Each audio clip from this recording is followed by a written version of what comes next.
どうも外一です、役者のおもちゃ箱。今回はね、英語配列キーボードデビューってな感じでフレームアウトしちゃいましたが、ね、まあ今までそうだな、会社作って、役者の方、ね、役者やりながらね、映像制作をしていたわけですわ。10年ぐらいかな、それやってたのは。それでその後編集なんかもやりながら、今こうやってね、皆様とこう YouTube でお会いできるように編集もしてるんですが、まずはその映像制作を始める前はコンピューター自体使ったことがなくて、ゼロから始めて、最初はね、キーボードどこじゃないよね。まず Windows ミレニアムの前だからね。なんだ忘れちゃった。そうそう、ね、昔かみさんだった人がなんか会社で使わなきゃいけないんで、一太郎かなんかを使ってたのかな。一太郎がシステムかどうかはわからないんだがそんなことでやるってで、いろいろ借金して機材を買って始めたわけですよ。キーボードは当時は何だったんだろうな。メンブレン式のね、そんな言葉も知らない、キーボードを使っていたと。もちろんね、JISですよ。ね、日本語配列。当たり前。それしか売ってないからね。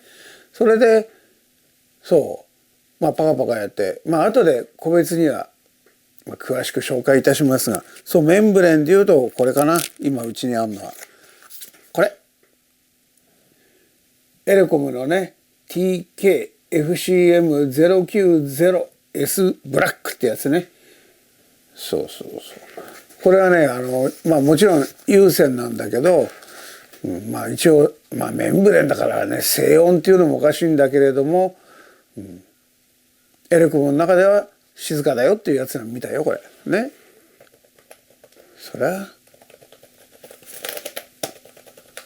静かだよね、メンブレンだから。でこれいうのやってとか、あとカチャカチャいうのもやってたんだけど、編集やってるとね、動画編集やって、画像編集やって、音楽作るっつってもね、切り張りして作って、であとちょっとね、特殊な映像だったからモザイクをやんなきゃいけなくて、そうするとゲーム、今で俺ゲームはやらないんだけれども、ゲームと同じようなキーばっかりこう使って、マウスキー、あと足でペダル、持ってくればよかったな、まだあるからなそれとあと、キーキーやるな。あとはね、ミキサーをベーリンガーの、指定のミキサーがあって、それでこう調整しながらいろいろ変えていくわけですわその時にトープレって言葉を聞いて、なんだそれと、プラモデル屋さんから何かかなと思ったんだけども、メインはちゃんとしたってほしいけど他のものを作っていて、このパソコン関係ではキーボードだけ使ってるって聞いたのね。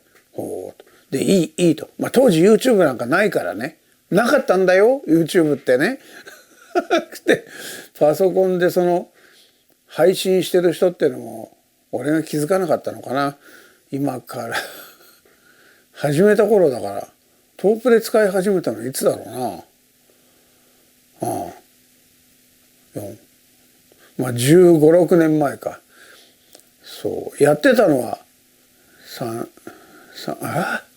もう30年近く前それでトープレ使い始めたのが15、16年前で、トープレってがいいっつうから買いましたよ。当時ね、2人で編集してたんでねトープレ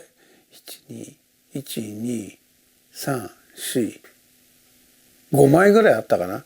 で最後に USB 接続が出ましたって言うんで、おおやっと USB だっていう頃で、椅子がギコギコ言うね、編集やめたんで、それ以降買ってないんだけど、ほとんど売れちゃいましたそれで1個だけ残ってるのがこれ。結構重いよね、こうやってトープレもねしっかりしてて、これだ。見える？これリアルフォースね、106だよ。わかんないけどね。106LA0100 番。まあ静電式なんだっけ。静電容量方式、キーボード。何も知らないよ当時は。ただ打ってみるといきなりこれ違うっていうの分かったわけよ。これ打ちやすいじゃんと。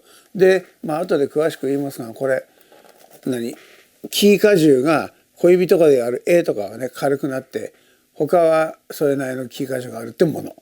ところがこれね、またこれもう今はこれ廃盤だからね、欲しい人買って売ろうと思うんだけど、これね PS2 なんだよね。要は接続がこう分かる？これ昔の人は分かるよね。コンピューターに必ずこれとこうマウスつけるのと、これみんなこれだったから、この接続でUSB 変換のもあるんだろうけど、ちょっとそれやってて不具合とかあるんだけどね。これ自体は全然不具合ないんだよ。すごくいいんだけどね、オフホワイトでね、いかにも事務機っていった感じだけど、これいいの。これも後でちょこっとね。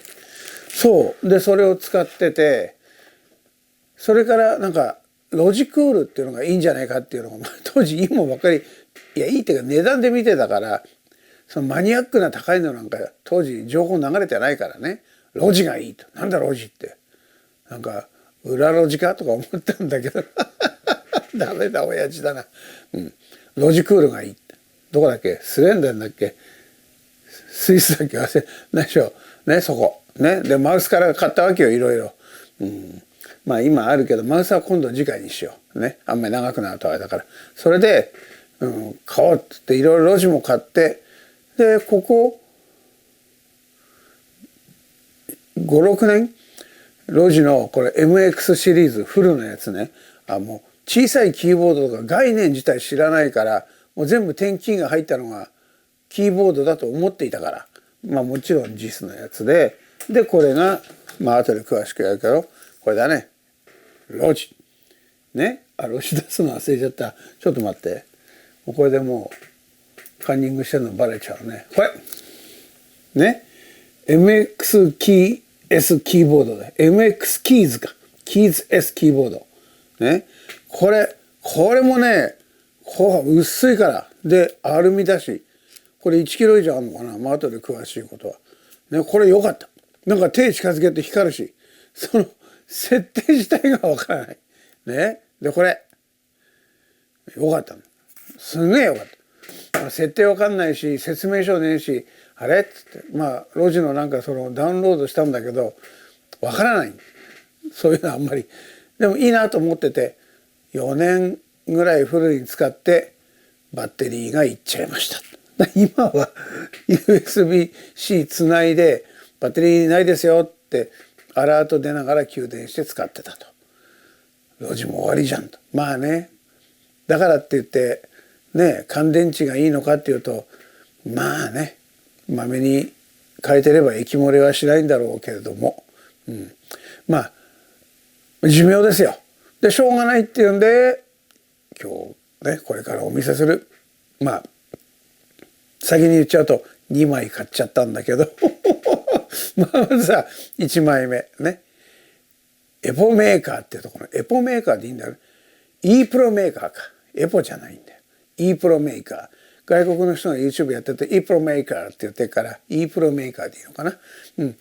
それの RT100 というやつを買ってみたんで、これからそれを見ながら説明して今回この動画ね締めくくりたいと思いますんでよろしく。ってな感じで一発目ね、エレコムのメンブレン式 TK-FCM090S ブラックと、これはもう今はね廃盤になっているけれども、有線静音フルキーボードという形でこんな感じですね。音はどんなかっていうと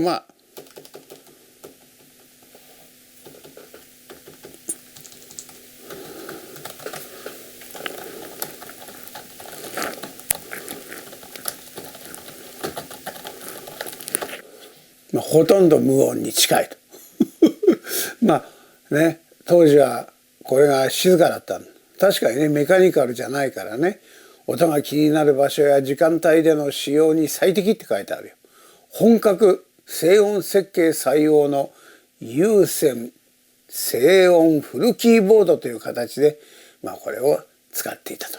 これがエレコムと。次がこちら。リアルフォース 106LA0100 番。これ静電容量方式のキーボードですね。でこれがそう106のキーボード。そうだよね、フルだよね。これ要はタクタイルなんだね。ソフトタクタイルってなってんね、当時はね。要はこの主要部分が 45g の大圧で、小指に行くこの A とかね、その中の A とかこの辺りかな、ここまでかな、これが 30g で、あとのここはみんな 50g なんだね。これね、今ではもう廃盤なのでなんつったらこれだからね。さあじゃあ音聞いてみましょうか。これが45か。で確かに違うね。軽い。これが55だね。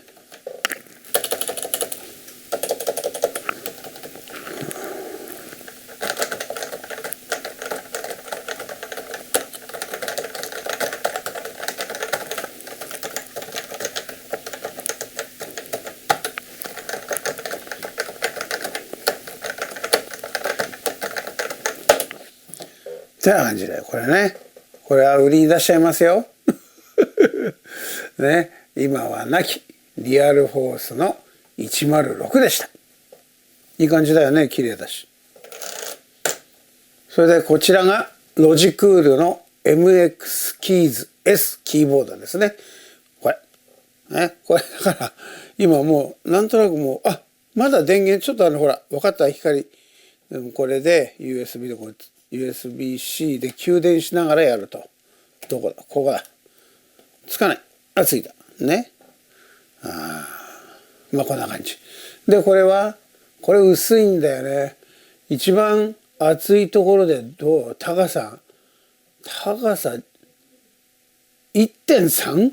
これ薄いよ、ほらこんなだもん。ここ見えるね。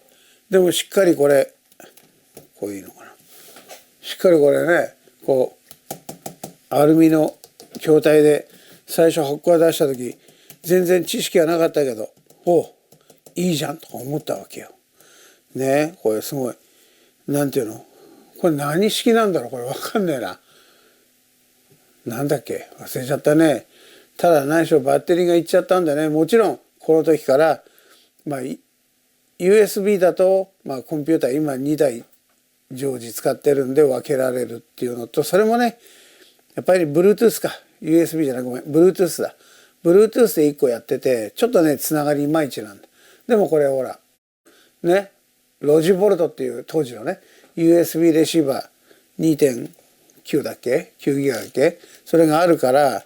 ただこれほんとね、説明書も何もなくて分かんないのよ俺には。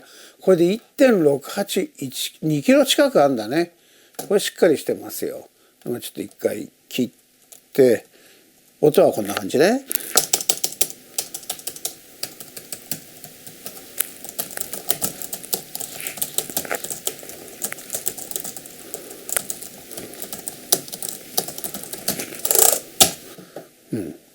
打った感じはねすごく良くて、このなんていうの、ロープロファイルだからさ、手首あんまり疲れたことないけどね、普通のノーマルプロファイルで。だから全然、でもこういうキーボードがあるのかという感じがしましたね。ありがとうロジという感じでメイン。さっきから映ってるこれは編集の時使ってたね、シャトルプロのこれ2代目かな。なんかいろいろ書いてあるの、これ割り当てた。今いろんなのが出てるけど左手デバイスの走りみたいなもんですな。これは当時2万ぐらいだったのかな。ね、できる。これでも、今ウェブ見てんだけどこれで画面の大きさが変えられたりね、いろいろあるんですよ。これは適宜使ってます。でこちら今回のねメインエポメーカー、違う E ポメーカー、 E プロじゃないんだ、ごめん。イーポメーカーっていうのね、イーポメーカー RT100、ね、ワイヤレスメカニカルキーボード。これね、なんかね、レトロの感じがいいんですよ。で、いつものこちらで開けようかと思ったんだが、こうか。プシュッね、ダマスカス。わかるこれナイフのやつ見てね。はい。開けるとこございませんでしたので、これは今日は使いません。それで、まず開けてみましょうか。ね。これもうこうね、シャッ、シャッ、シャッと。そうすると、まあ説明書が入って、まあこんなのみんなやってっからね。まあここにアクセサリーが入ってるわけですよ。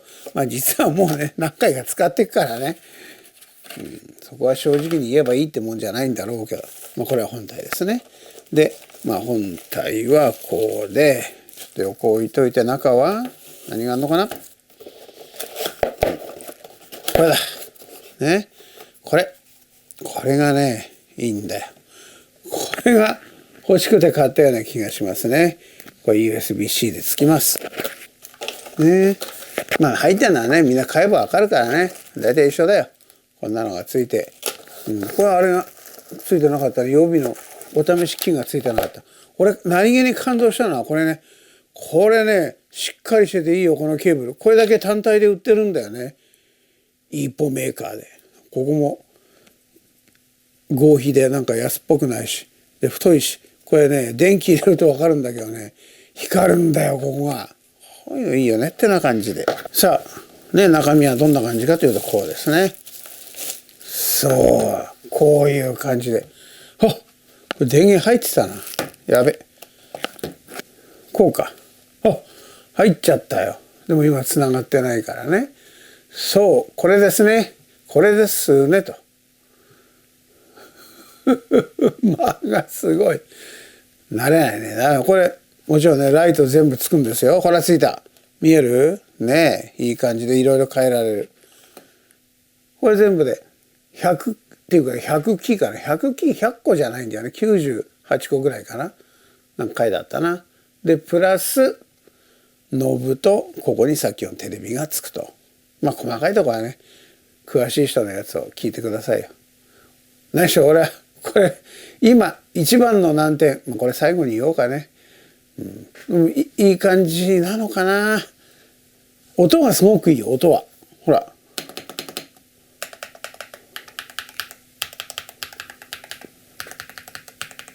コトコト言うよね。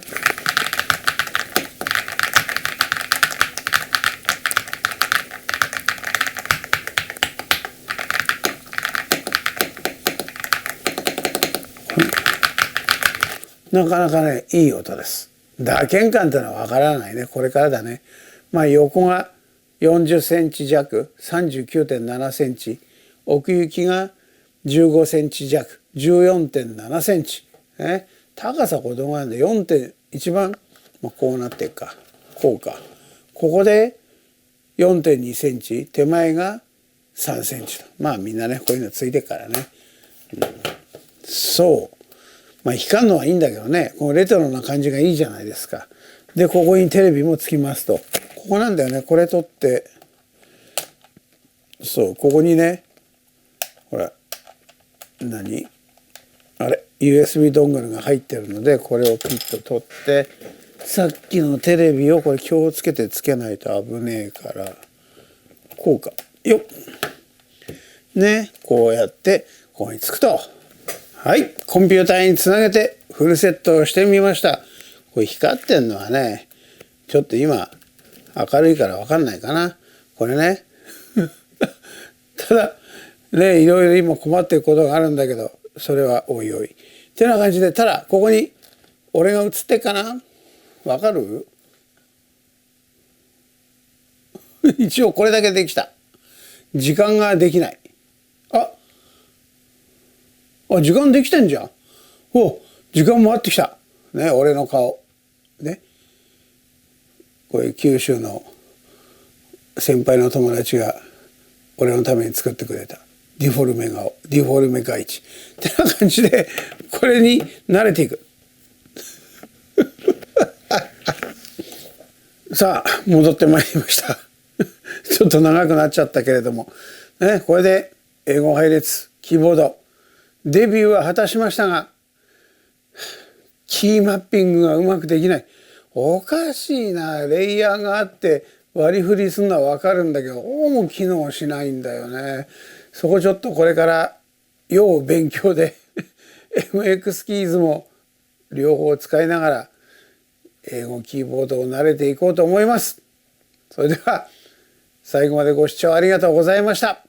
ね、体鍛える方もまたやりますのでご覧になってください。それではサブスクライブプリーズ、ね、グッドボタンも押してくださいね。いろいろお叱りのコメントあったらください。何しろ初心者なものなのでこれからいろんなガジェット欲しいけどね。てな感じでガイチでした。ではまた次回もしくよろで。